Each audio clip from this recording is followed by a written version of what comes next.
Hello students, तो आज मैं क्लास 6 के मैथ्स के क्वेश्चन सॉल्व करवाने वाली हूँ। तो चलिए शुरू करते हैं। ये पार्ट 1 है, इसलिए इसमें ओनली 10 क्वेश्चंस रहेंगे। और अगर आपको ये वीडियो अच्छा लगे तो प्लीज़ मुझे अपना सपोर्ट दिखाइएगा ताकि मैं नेक्स्ट वीडियो भी जल्द से जल्द ला सकूँ। 2 regular hexagons of perimeter 42 centimeter each are joined as shown in the image. What will be the perimeter of the new figure? तो देखिए यहाँ पर आपको 2 रेगुलर हेक्सागन्स दिए हुए हैं। हेक्सागन मतलब हेक्सागन ऐसे पॉलीगॉन्स होते हैं जिनमें 6 साइड्स होती हैं। तो आप काउंट कर लीजिए। देखिए यहाँ पर ये एक साइड है, ये 2, ये 3, ये 4, ये 5 और ये 6। और ऐसे ही एक और हेक्सागन जो है ये इसके साथ जुड़ा हुआ है। लेकिन यहाँ पर ध्यान देने की बात है कि दोनों हेक्सागन्स कैसे हैं, रेगुलर है। रेगुलर मीन्स इनके हर एक साइड की वैल्यू सेम होगी। सपोज करिए कि यहाँ से यहाँ ये जो साइड है ये 2 सेंटीमीटर है, तो यहाँ से यहाँ वाली साइड भी 2 सेंटीमीटर होगी और बाकी सारे साइड्स भी 2 सेंटीमीटर ही होंगे। रेगुलर का मतलब यही होता है कि all sides are equal. All sides are equal. Okay, so देखिए यहाँ पर अब क्या बोल रहा है। इस एक हेक्सागन, यहाँ पर एक हेक्सागन हम बना लेते हैं। एक हेक्सागन का जो पेरीमीटर है वो है 42 सेंटीमीटर। पेरीमीटर यू नो कि बाउंड्री जो पूरे फिगर की होती है उसे पेरीमीटर कहते हैं। मतलब सारे ये लाइंस मिलकर जितना भी बनाते हैं उसे हम पेरीमीटर कहते हैं किसी भी फिगर का। तो अब यहाँ आपसे पूछ रहा है कि 2 ऐसे हेक्सागन्स को जोड़ दिया है, तो अब इस पूरे फिगर का पेरीमीटर क्या बनेगा। देखिए ये क्वेश्चन बहुत ही इम्पॉर्टेंट है और थोड़ा सा ट्रिकी क्वेश्चन है, तो आपको इसको ध्यान से समझना है। तो देखिए सबसे पहले हमें इस हेक्सागन में एक साइड फाइंड करनी होगी। कोई भी एक साइड हमको फाइंड करनी है, सारे साइड्स तो सेम ही है, तो हमें साइड की वैल्यू फाइंड करनी है। तो देखिए पेरीमीटर आपको दिया हुआ है 42 सेंटीमीटर एक हेक्सागन का। तो 42 सेंटीमीटर टोटल कितने साइड्स हैं, 6 साइड्स हैं। तो इसका मतलब क्या हुआ कि अगर हमें अगर 1 साइड निकालनी है तो हमें क्या करना होगा, टोटल जितना भी इसका पेरीमीटर है डिवाइडेड बाय 6। तो हमारे पास ये आ जाएगा 7 सेंटीमीटर। ये हमारे पास एक साइड की वैल्यू आई। अब आपसे पूछ रहा है यहाँ जो पूरा ये फिगर दिया हुआ है आपके पास, उसका पेरीमीटर क्या होगा। तो ये गलती बिल्कुल मत करिएगा कि 2 है, एक का 42 है, दूसरे का भी 42 है और दोनों को हमने जोड़ दिया तो हमारा 84 आ जाएगा। ऐसा बिल्कुल नहीं है। आप फिगर को ध्यान से देखिए। यहाँ पर आपको ये जो साइड दिख रही है ना, ये वाली, ये दोनों फिगर में, ये 1 हो गया, ये 2 हो गया, ये दोनों फिगर में कॉमन है। ठीक है, कॉमन मतलब दोनों को जोड़ा गया है। तो देखिए अब हम इसको ऐसे निकालेंगे। सारे कौन कौन से साइड्स आपके पास फ्री हैं पहले उनको लिख लीजिए। देखिए यहाँ से यहाँ वाला ये एक साइड 7 हो गया, इधर वाला 7, इधर वाला 7, इधर वाला 7, ये 7, ये 7, ये 7, ये 7, ये 7, ये 7। अब देखिए पेरीमीटर मतलब होता क्या है। पेरीमीटर मतलब होता है बाउंड्री, सिर्फ बाहर का आपको जितना लाइंस दिख रहा है वो। तो इसका मतलब है कि ये वाली जो लाइन है ये पेरीमीटर में इंक्लूड ही नहीं होगी। तो सिर्फ हमें ये जो बाहर का जो बाउंड्री है ना, बस वही कैलकुलेट करना है। तो हम ये सारी लाइंस को ऐड करेंगे, ये यहाँ से ये इस पूरे फिगर की बाउंड्री हुई।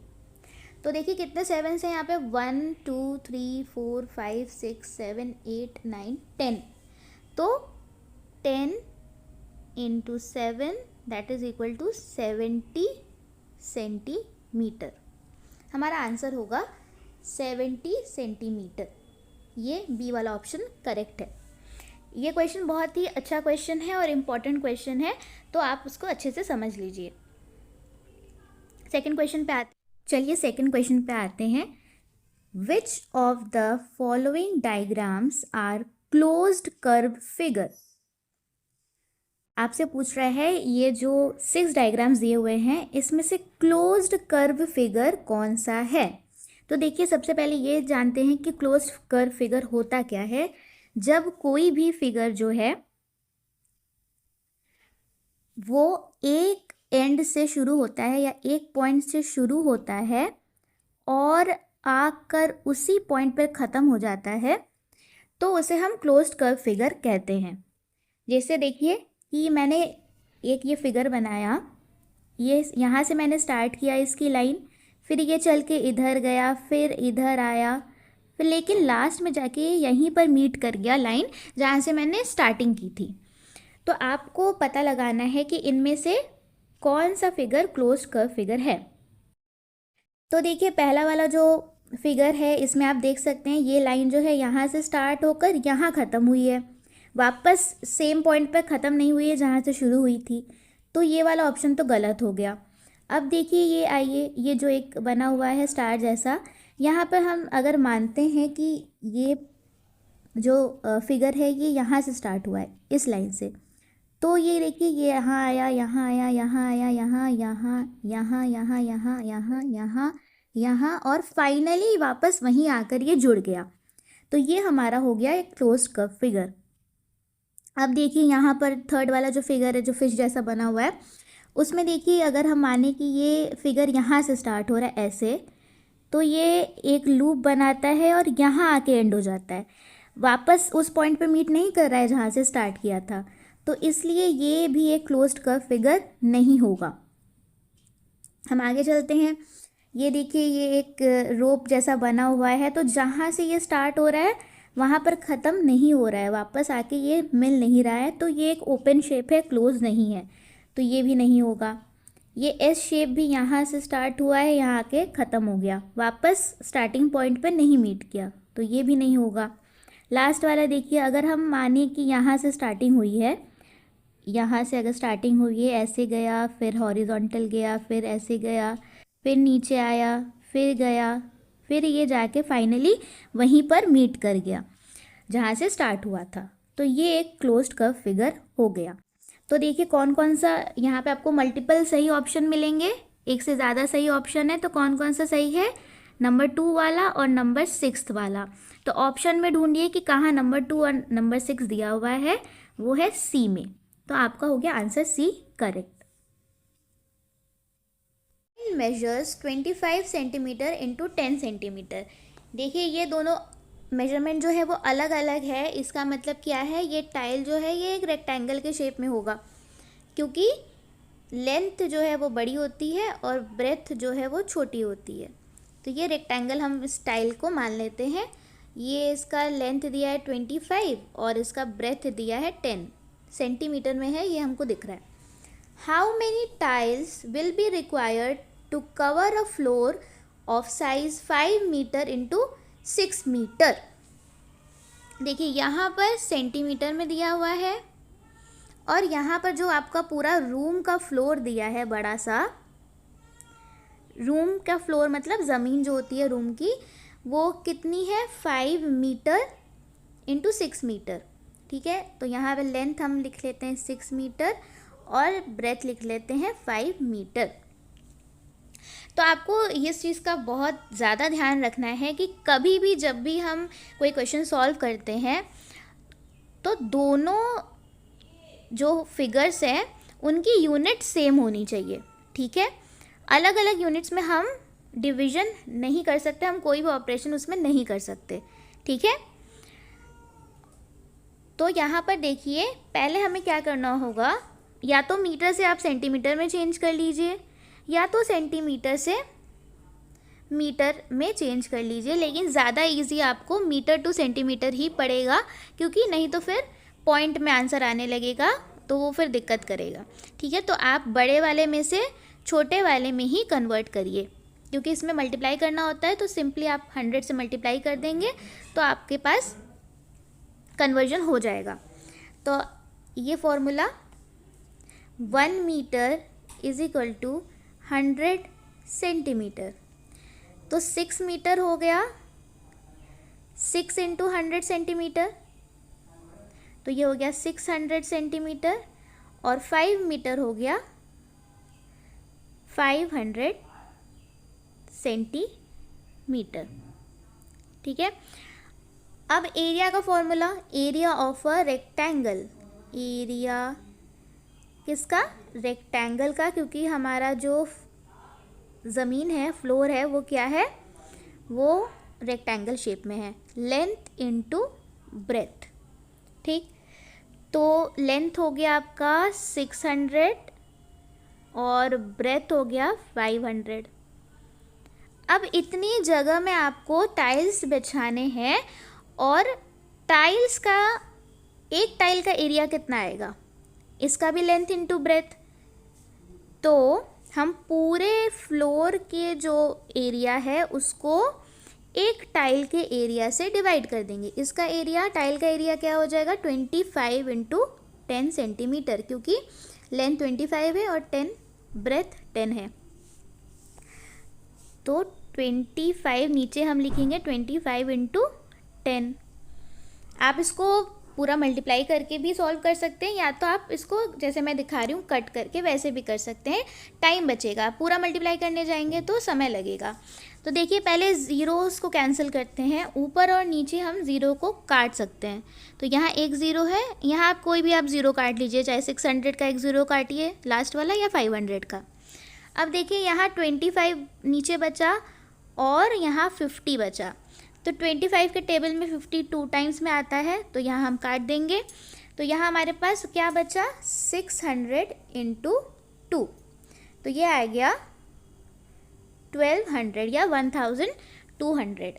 तो पूरे फ्लोर को कवर करने के लिए हमें 1200 टाइल्स लगेंगे। तो ये हो गया बी वाला सही ऑप्शन। नेक्स्ट क्वेश्चन है, what kind of number will you get if you multiply any natural number by the smallest prime number। देखो नेचुरल नंबर्स क्या होते हैं, जो काउंटिंग नंबर्स होते हैं उन्हें हम नेचुरल नंबर कहते हैं। ठीक है। तो अगर हम किसी भी नेचुरल नंबर को मल्टीप्लाई करते हैं किससे, by the smallest prime number. So इसके लिए आपको देखो चीज़ें पता होनी चाहिए ना कि what is natural number, what is the smallest prime number. तो यहाँ पर कोई भी नेचुरल नंबर हो, लेकिन हमको स्मॉलेस्ट प्राइम नंबर से मतलब है यहाँ पर। तो स्मॉलेस्ट प्राइम नंबर इज 2। ये आप याद रखिएगा। प्राइम नंबर क्या होता है, ऐसे नंबर्स जो सिर्फ खुद से और 1 से डिवाइड होते हों। तो 2 जो है वो स्मॉलेस्ट प्राइम नंबर है। ठीक है। और ये एकमात्र इवन प्राइम नंबर भी है। बाकी जितने भी प्राइम नंबर्स हैं वो सारे के सारे ऑड होते हैं। ठीक है। ये सिर्फ और सिर्फ इकलौता इवन नंबर है जो कि प्राइम है। तो अगर हम 2 को किसी भी नंबर से मल्टीप्लाई कर लें तो हमें आंसर कैसा मिलता है, हमेशा ऑलवेज इवन नंबर ही मिलता है, राइट। जैसे 2 को 1 से कर दिया तो 2 आया, 2 को 8 से कर दिया तो 16 आया। किसी और नंबर से करके देखते हैं, 2 को 7 से किया तो 14 आया। देखिए ऑड से मल्टीप्लाई किया लेकिन फिर भी आंसर इवन ही आया। तो ऐसे करके आप किसी भी नंबर से 2 को मल्टीप्लाई कर लीजिए, आपको हमेशा हमेशा आपको इवन नंबर ही मिलेगा। तो इवन नंबर मतलब क्या हुआ, ये हो गया इवन। ठीक।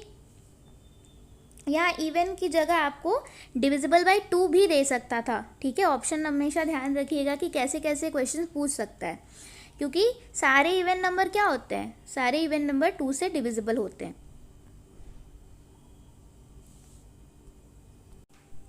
देखिए नेक्स्ट क्वेश्चन आते हैं, ज्योमेट्री का क्वेश्चन है। Assuming that the below triangle is equilateral. तो देखो सबसे पहले तो इक्विलेटरल ट्राइंगल होता क्या है, इक्विलेटरल का मतलब होता है ट्रायंगल, ठीक है। इक्विलेटरल ट्रायंगल का क्या मतलब होता है? इक्वी वर्ड से आपको दिख रहा होगा इक्वल वर्ड आ रहा है, ठीक है। So how many sides are there in a triangle? There are 3 sides in a triangle. तो ऐसे ट्रायंगल्स जिनके तीनों साइड इक्वल हो, तीनों साइड कैसे हो? इक्वल हो।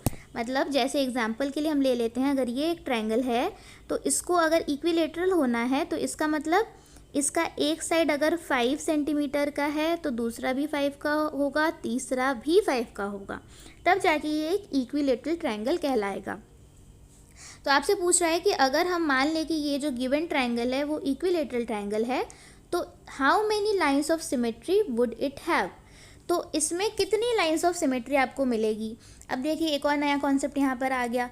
लाइन्स ऑफ सिमेट्री क्या होती हैं? किसी भी ऑब्जेक्ट को या किसी भी फिगर को ऐसी लाइन अगर काटती है जिससे वो 2 इक्वल पार्ट्स में डिवाइड हो जाए तो उस लाइन को हम लाइन ऑफ सिमेट्री कहते हैं। जैसे अगर मैं एक एरो ऐसे बनाऊं,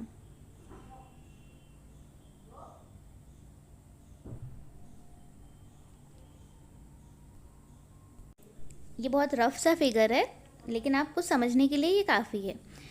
और मैं अगर कहूँ कि मैंने एक लाइन यहाँ से इसकी खींची, कहाँ से खींच रही हूँ मैं लाइन? यहाँ से मैंने लाइन खींची मान लो, तो क्या ये देखो, एक ये लेफ़्ट साइड हो गया, एक ये राइट साइड हो गया, क्या ये दोनों साइड्स आपको इक्वल दिख रही हैं? इधर तो देखो क्या है, ये ऐसे एरो बना है, ठीक है, जो इस साइड नहीं है। तो इसका मतलब ये इसकी लाइन ऑफ सिमेट्री तो नहीं हुई जो लाइन हमने खींची। लेकिन अगर हम यही लाइन यहाँ अब हॉरिजॉन्टली खींच दे, बिल्कुल यहाँ से पास करता हुआ, तो देखिए ये एक ऊपर वाला जो पार्ट बना और एक ये नीचे वाला पार्ट बना, अपर एंड लोअर, बिल्कुल इक्वल हाफ में इसको डिवाइड करती है। तो इसीलिए इसको क्या कहेंगे? अब इसकी लाइन ऑफ सिमेट्री। लेकिन इसमें सिर्फ एक ही लाइन ऑफ सिमेट्री है, ठीक है, क्योंकि ऐसे लंबाई में जब हमने खींचा तब तो ये दोनों इक्वल पार्ट्स में डिवाइड नहीं हुए, और ऐसे भी अगर खींचे तो भी नहीं होगा। तो यहाँ पे सिर्फ 1 लाइन ऑफ सिमेट्री है। लेकिन हमसे पूछा इक्विलेटरल ट्रायंगल की बात, तो देखो यहाँ पे मैंने एक इक्विलेटरल ट्रायंगल बनाया हुआ है जिसके सारे साइड 10 सेंटीमीटर के हैं, जस्ट फॉर एन एग्जाम्पल। तो अगर अब मैं इसको डिवाइड करना चाहूँ इक्वल में, तो मुझे क्या करना पड़ेगा? इसके एक वर्टेक्स से दूसरे साइड की ओर मैं एक लाइन खींच दूंगी, तो ये क्या होगा ना, ये जो लाइन है ये इक्वल पार्ट्स में डिवाइड हो जाएगी, ठीक है। 5 और 5 हो गई, और ये एरिया भी क्या होगा? इस एरिया के इक्वल ही होगा। तो वैसे ही यहाँ पर हमारे पास कितने वर्टिसेस मौजूद हैं? एक ट्रायंगल में 3 वर्टिसेस है, तो एक वर्टिस तो ये हो गया, दूसरा वर्टिस ये हो गया, और तीसरे वर्टिस से खींचेंगे तो ये हो गया। तो इसका मतलब क्या हुआ? हमारे पास इक्विलेटरल ट्रायंगल में कितने लाइंस ऑफ सिमेट्री हुए? 3 लाइंस ऑफ सिमेट्री।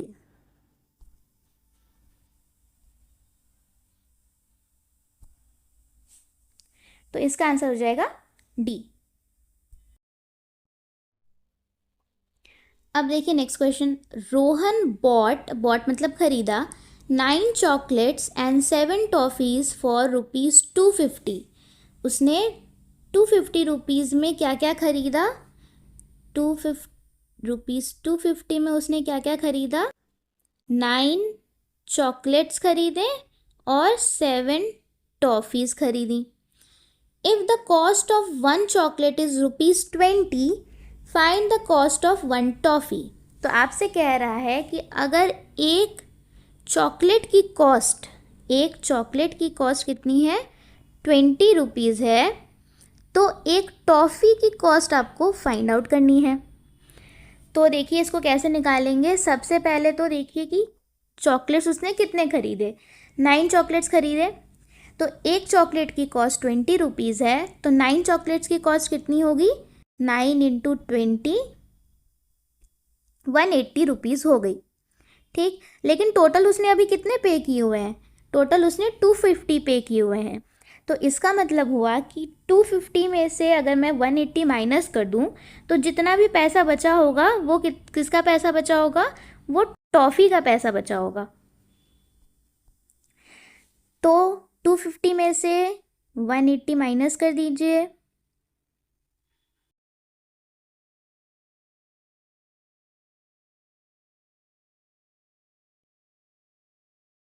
ये कितना आया, ₹70।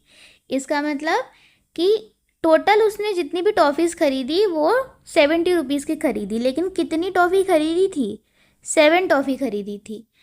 तो जब एक से ज़्यादा का कॉस्ट आपको दिया है और एक का कॉस्ट पता करना है तो हम क्या करते हैं, हमेशा डिवाइड करते हैं।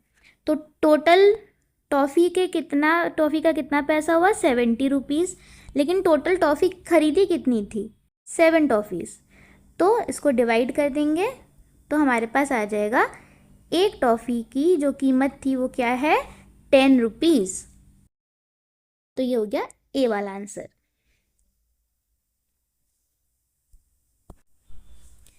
The angles of a triangle are in the ratio of 2:3:4। तो सबसे पहले तो आपको पता होना चाहिए कि how many angles are there in a triangle. नाम में ही पता चल रहा है ट्राइंगल, 3 एंगल्स। तो उनके रेशियो क्या क्या दिए हैं, 2:3:4। What would be the measurement of the largest of this angle. इन तीनों में से जो सबसे बड़ा एंगल होगा वो कितने का होगा, ये आपसे पूछ रहा है। तो एक फॉर्मूला होता है, sum of angle of a triangle is equal to 180 degree. किसी भी ट्रायंगल के तीनों एंगल का जो सम होता है, मतलब तीनों एंगल को अगर हम जोड़ दें तो ऑलवेज 180 ही आता है, ये एक रूल है। तो यहाँ पर देखिए आपको जो सिर्फ 2, 3 और 4 दिख रहा है ना, इसके साथ आप क्या करिए, x लगा दीजिए। x मतलब अभी हमें पता नहीं है कि वो क्या है, ठीक है।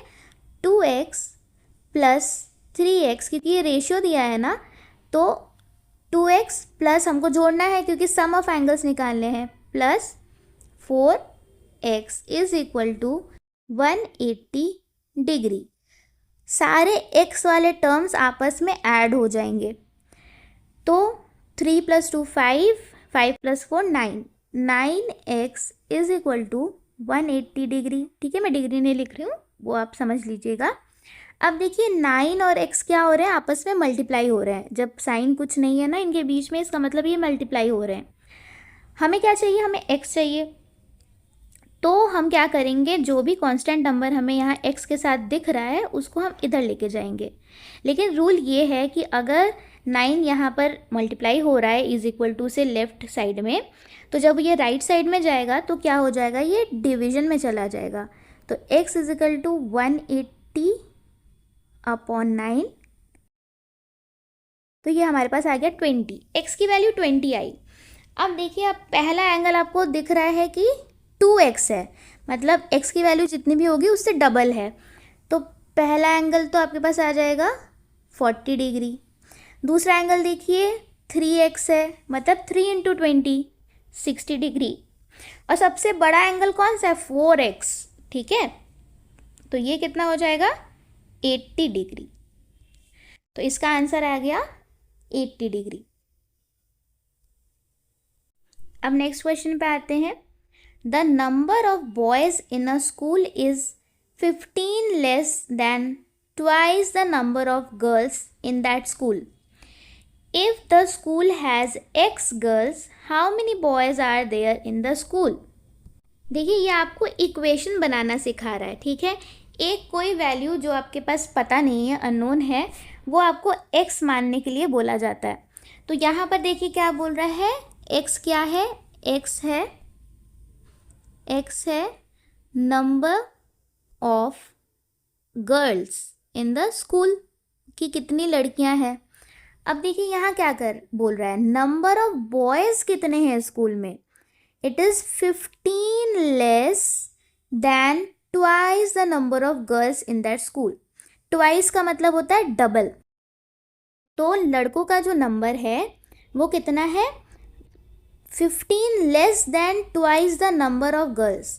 तो पहले तो ये बताओ कि twice the number of girls कितना हो गया, 2x, क्योंकि नंबर ऑफ गर्ल्स x है और उसका डबल कर देंगे, तो डबल करने के लिए 2 से मल्टीप्लाई करते हैं। उससे भी कितना कम है, 15 कम है, 15 लेस, लेस मतलब कम। तो how many boys are there in the school, तो आपको कुछ इसमें निकालना नहीं है क्योंकि यहाँ पे टोटल नंबर ऑफ स्टूडेंट्स नहीं दिए हैं, तो इसलिए ये आंसर आपसे नहीं मतलब निकल पाएगा, ये क्वेश्चन इनकम्प्लीट है। लेकिन आपसे सिर्फ पूछा है कि क्या इक्वेशन बनेगा, तो यही इक्वेशन बनेगा अगर आपको बॉयज़ का नंबर फाइंड आउट करना है, 2x माइनस 15। तो ये हो गया सी वाला। अब देखिए 10 क्वेश्चंस में तो 2 क्वेश्चन बच गए, लेकिन वीडियो काफ़ी लंबी हो जा रही है, तो इसलिए मैं इस वीडियो को यहीं तक रखती हूँ। तो आप प्लीज़ मुझे इसका फीडबैक दीजिएगा और फिर मैं आपके लिए इसको कंप्लीट करवाऊँगी। So till then take care and good bye.